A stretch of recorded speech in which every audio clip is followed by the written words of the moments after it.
So hello friends, how are you? I think you must be fine. And this video is about exploits. What is an exploit? So let's revise. An exploit is a code which help you to gain access over a vulnerable system. Okay, let's go to so basically there are two types of exploit: active exploits and passive exploits. And active exploits, exploit specific host, it run until completion and then exit. And if it encounter any error, then it is then its execution stops. So it can be any error. So it can be any kind of, like the port is not responding, like you haven't entered the correct IP address of the host, or any other error, maybe some technical error which we haven't understood. So you can force an active exploit to run in the background.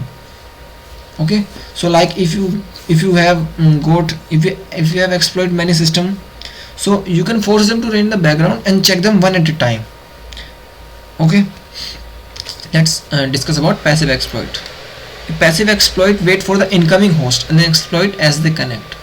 So this is not like active exploit, you just run the code and get access over the system.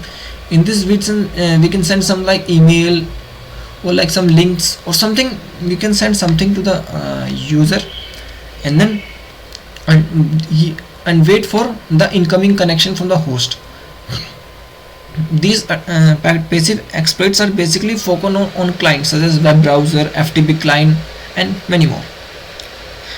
As I have already told you, passive exploits can also be used in email. So we can send an email exploit. When it clicks on it, we will get an incoming connection. So from there we can on a system.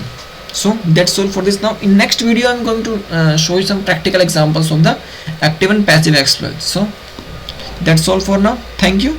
And if you have any query, then please comment below. Thank you.